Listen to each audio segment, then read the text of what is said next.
Deciphering the Signs of God, a phenomenological approach to Islam. It's a book written by Annemarie Schmeil. It's not a book, rather, this eminent lady, she has given lectures, famous Guilford lectures. The lectures have been collected into, it has a, it has a form of a book, which is a very interesting journey. How Annemarie Schmeil tries to understand her, or rather her tryst with Islam, a particular viewpoint in Islam, how she, the lens which she has discovered, the lens by which she views Islam is somehow unique in a sense that her tryst in Islam, she is coming from a different tradition, but with that background and her personal interest in language, Islam, Muslim cultures, mysticism, history, and her practical, uh, the way she has engaged with Muslim cultures, right from Turkey to Morocco to Pakistan to Indian subcontinent, Bangladesh. So she's her sweep of engagement, practical engagement as well as theoretical engagement, as well as personal engagement, makes her study or his or her tryst with religion of Islam or her interpretation of Islam very unique among the interpretations we are having. This is the way how I understand her. So the way she's very much enamored. The way she has started her preface, in which she is very much honored to give these Clifford lectures, but she has she would rather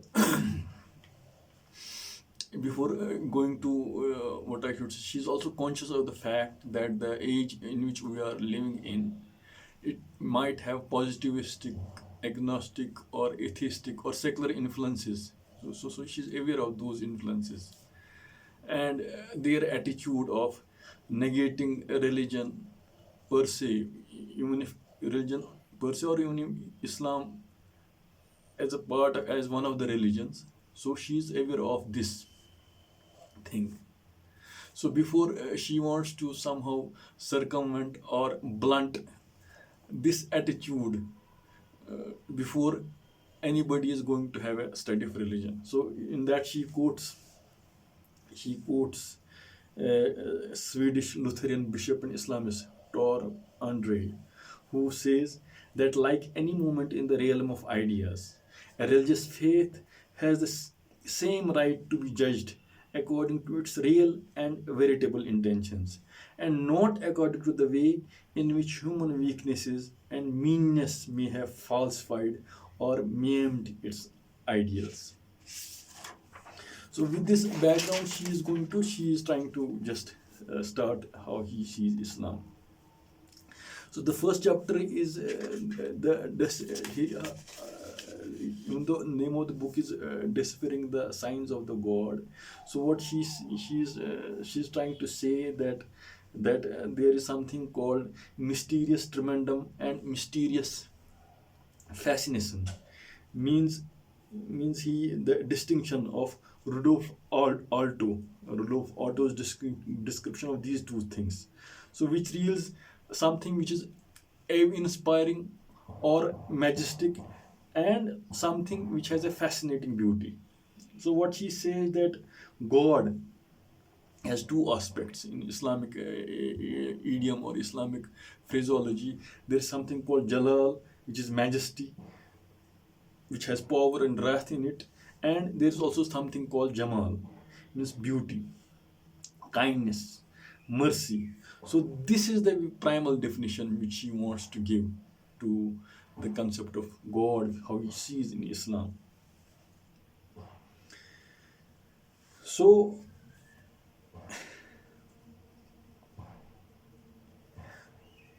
so for many historians of religion who have come later, for example, She has made a sweep of how things have gone from China to Indonesia to North Africa to Atlantic borders, and the various languages, whether it's Arabic, Persian, Turkish, Urdu, Swahili.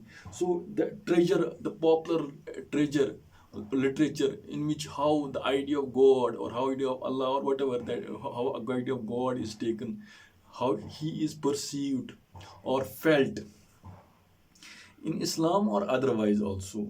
So what her where she would like to, she is basically, she wants to identify, for example, the religion she wants to identify, for example, the way she wants to identify the Islam she wants to identify is not legalistic, not rational. She wants to, she is mainly identifying herself with the mystical and the poetical aspects of the mystical and poetical aspects which Islam writes from its beginning to this time, the various ways people have taken it, the mystical dimensions and the poetical dimensions which are manifested, whether it's Persian poetry, whether it's Arabic, whether it is Turkish, whether it's Urdu or Sindhi or Pashto. So the various languages she has gone. So she would want to identify herself more with the mystic and the mystic as well as the literary aspects of the Islam. Yes, mystic and in its various cultural, historical, spiritual dimensions. And in the book, she has gone in the first chapter. She has gone how we can find signs of God. So she just takes a very interesting story how signs of God can be found. So whether if you go in the animistic world, the way community would want us to believe that in the history of religions, people had a totem worship, then there was animal worship, and then there was one many gods, then one god, and there is no god, which atheism modern day things would have gone. She has a different take, which is not a sociological, the way sociologists would want to just have a particular interpretation of history of religions has evolved. So what interesting she is that she is trying to start is that she starts with stones. She starts with stones. How humans, how humans are fascinated by the stones. Even whether it's a stone of Kaaba, which she says is a sort of meteorite, which was white initially, and because of the sins of people, as the folklore goes, it has gone black. Or even the stones, whether you go to Mount Sina or whether you go to Kaaba. So when he starts with, or even that tablet which you call Loh Mahfuz, on which the whole Quran is written, as the story, as the oral tradition goes. So she has very much, very interestingly given how stones are not stones, they are as something important, which are in some sense signs by which we can appreciate the divine, or we can realize the divine. Or even when we look at the high mountains, and then she has various Quranic verses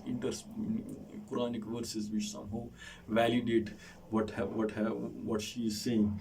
Even for example, when we try to imagine, when there is a particular Quranic verse, have you not seen the mountains of Tada, how they are standing? So their majesty tells us a deeper story of some creator who is behind it. So starting from stones, then she goes to, and then she has a very good, interesting history of how she somehow interlaces folklore, tradition, culture, and history, and somehow tries to tell a story in a certain way.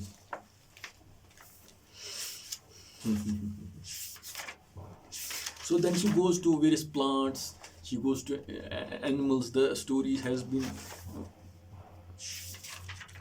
story has been taken by plants, then it's taken by animals, and in a way she is trying to say plants, how plants are important in the for example in the Quranic dictum, how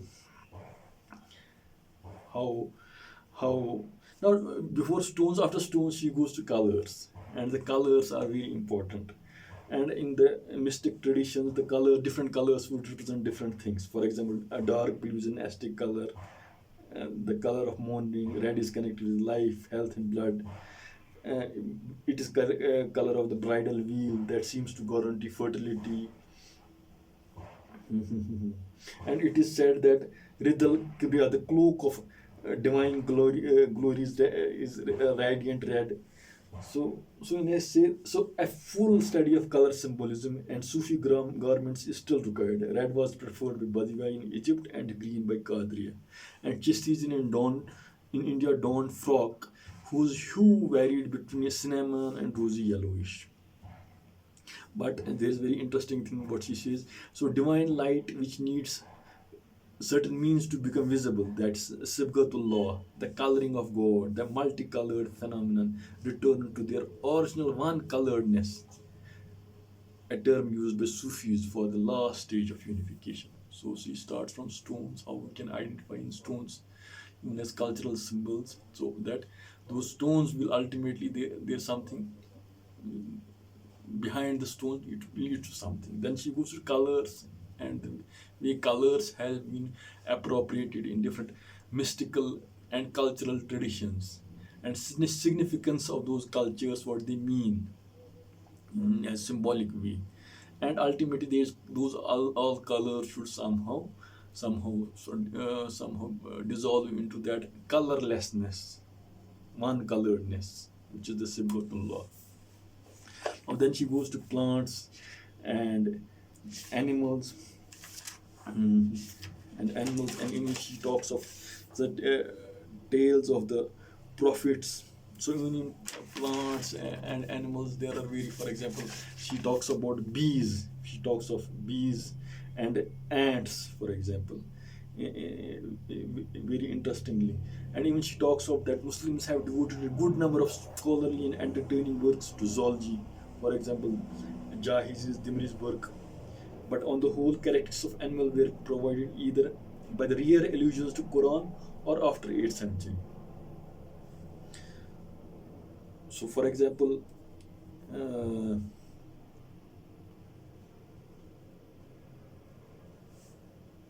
and at the and at the end, she in the chapter he talks of Bakara, the cow, which is very, and she quotes a very interesting anecdote in the in the court of Akbar, where where a pious Hindu happily remarked that God must have really loved cows to call the largest chapter of Quran after the animal, an innocent misunderstanding that highly amused the Muslim courtiers. So, so she's, so across the traditions, she's just somehow able to interview a discussion.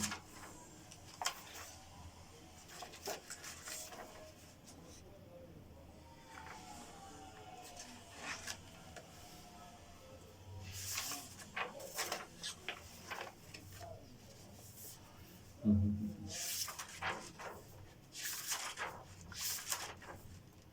So now in the next chapter she talks of on the, so in the, sacred space and time. She says, see, in the creation of heavens and earth and in the alternation of day and night there are signs for those with insight.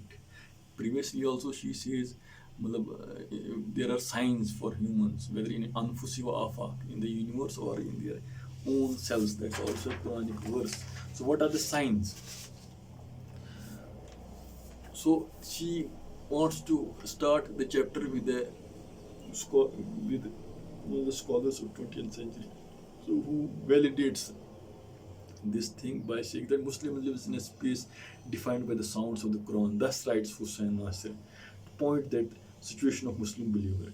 So he's certainly right, and yet Islamic tradition has known and still knows, as do all religions, a good number of places where which are seen which or seem to be endowed with special blessing power, and which then serve in literature as symbols of human experience of coming home.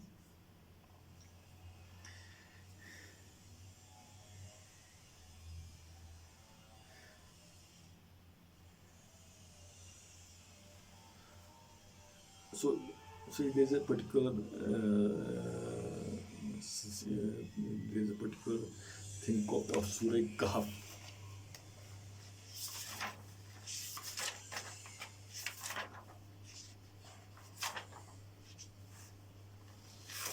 So Surah Kahf, in which Surah Kahf is there. So, and even the cave in it prophet, when you study prophet's biography, he went to some cave as there's a particular word called khalwat. You try to seek yourself in some refuge of you in a cave. So you become withdrawn for the search or seeking to some higher reality, so ultimate reality. So you take refuge from the world and you go and enter into the, you withdraw yourself into some cave. So, but in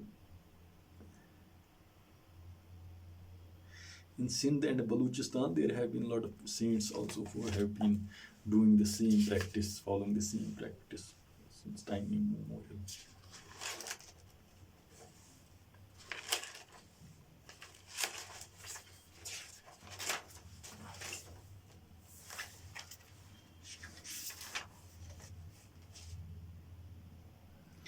And another one interesting thing about she says that how the description of God. She says God is always described as La Makan. There is no place where no place is, or as being Na Kuj Abad, where there is nowhere. So yet Quran describes him as one who is upright on the throne and states that his throne embraces the whole universe. His throne is beyond heaven and hell, what is in them, and yet he who is closer to mankind than jugular vein dwells in the innermost sanctuary of the human heart. So, this description of God, so it's also very diabolic. So how not diabolic, it's paradoxical. How the existence of God, who is there and who is not there, who encompasses everything, but you cannot somehow catch or him in a concrete sense. You can feel, but you cannot concretize in some spatio-temporal way as a part of human consciousness in terms of now.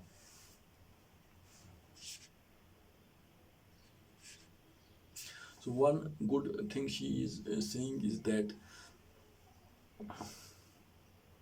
the coming of Muhammad, so Prophet Muhammad, was that somewhat he was a middle ground in the legalism of Moses and the mildness of Jesus. So legalism of Moses, how the religion of in terms of commandments, Judaism, so the emphasis of law is very much there.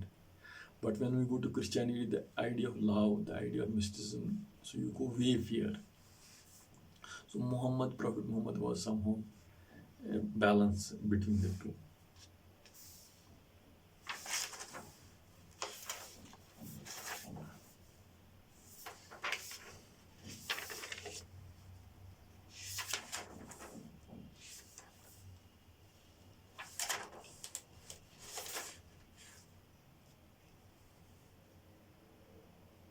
And the idea of time, or which we also call Dahar.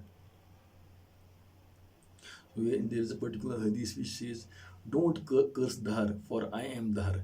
That is, if one understands it correctly, then even the seemingly cruel time still subjugated to God. In later time, Dahar was taken as co-eternus, not only with the impersonal fate, but even more with the material world. Dahiriya became in Islamic polemics the materialistics, godless, and hence sinful. So, it's somehow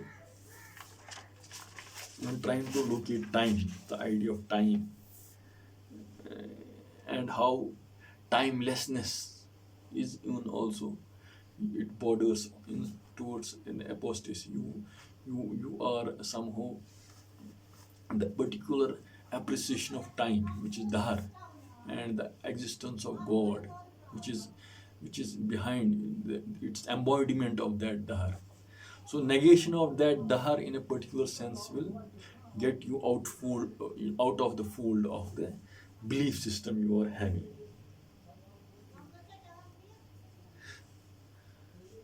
So what Annemarie Shamail has done, she has also talked about sacred numbers. She has talked of one God is one, and she has, what does this one mean? The two, three, four, five, six. So the numerology, the role of numerology, not role, how the what you say, in the how in the scheme of things, the numerology fits in, and how she is able to relate. For example, one, two, three. For example, in case of three, she says that Islam has fought fiercely against Trinitarian concept of deity. The apparent trideism in Christianity. However, Trinitarian thinking is deeply rooted in human beings, as we live in three-dimensional world.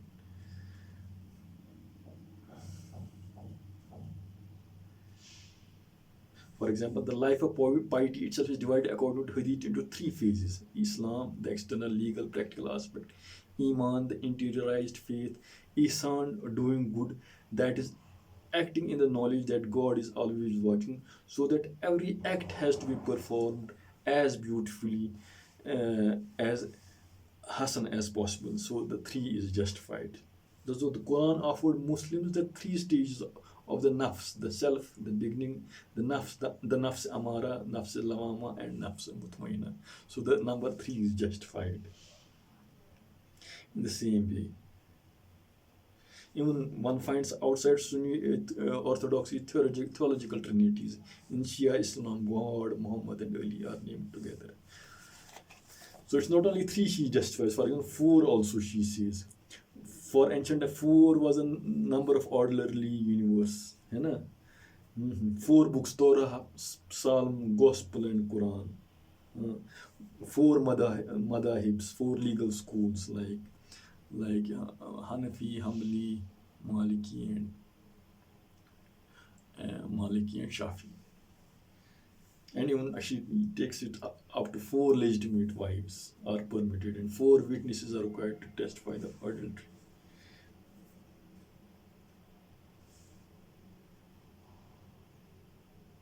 Or the structuring of cities in the building according to cosmological model of the square or the cross exists in Islam, as in city of Hyderabad, Deccan, with its center, the Charminar. She talks of five also. For example, Islam has five fundamentals: namaz, roza, zakat, hajj, and then various things. Panjtan in this thing, Shia theology, Muhammad, Fatima, Ali, Hassan, Hussain. Pentads. Not she even talks of six. Not she has not talked of six. No, God created the world in 6 days, and in the metaphorical language, this world has often been described as a cube. So, in the same way, most religious traditions, 7 is particularly important. The 7 circumambulations of Kaaba, and 7 stootings of Satan near Minna. So, it's very interesting thing she has the numerology of how each and every number has some. It's associated with some particular. It is there due to some reasons, and she can justify it. So the number.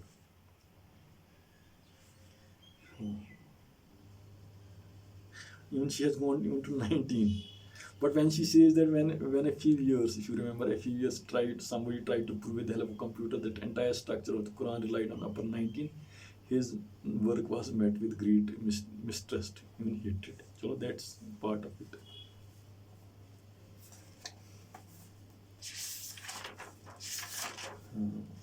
Now she talks of chapter 3, sacred action.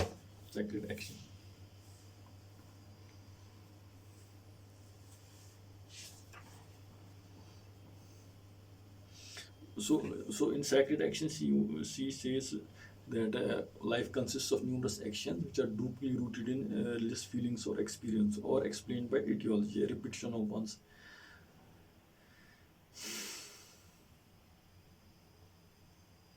So, so the emphasis of Quran is on right conduct and salutary action. So one should be right in whatever deeds there are. So what is right is being prescribed by the verses in Quran or the life of Prophet Muhammad Sallallahu Alaihi Wasallam, how he lived. So what is right, and even the various juristic interpretations, they have been codified it them in strict madahibs. So what is right? So what is right? So how she sees right is basically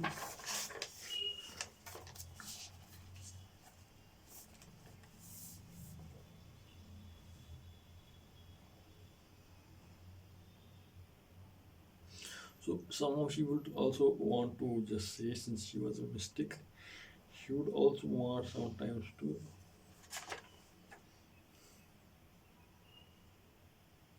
they would want to describe right or wrong in strict legalistic yes and no or binary terms. So she would somewhat want to invert it by giving us various historical examples how Islam evolved in its entire history. Even there were various presidencies or various events, for example, in the name of Khidr or Mansur al-Hajj, the famous martyr mystic, how he interpreted one Anal Haq, I am God, and God is one. So which was not taken politely by the people of their times. Or he even talks of, for example, more or less dervishes have gone around stark naked, which would not be considered right in strict legal Islamic traditions, such as Sarmad, the ecstatic poet of Judeo-Christian background, who befriended Mughal heir Emperor Dara Shikoh and was executed 2 years after his master in Delhi. As contrary as nudity is to strict Islamic prescriptions, it is nevertheless used as a metaphor in mystical language, and authors like Bahai Walad and his son Jalaluddin Rumi, as well as Nasir Amin Andlad and Siraj Aurangabad in 18th century India, to mention only a few, used this term to point to the moment when everyday world and its objects have, as it were been discarded, and only God and the soul are left in a union attained by absolute denudation of the soul.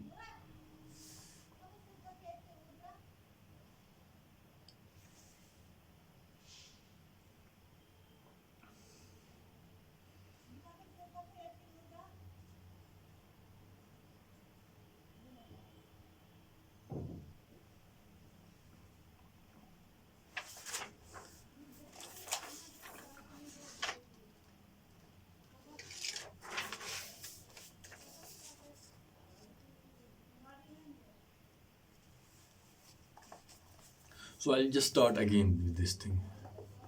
I'll just continue with this discussion.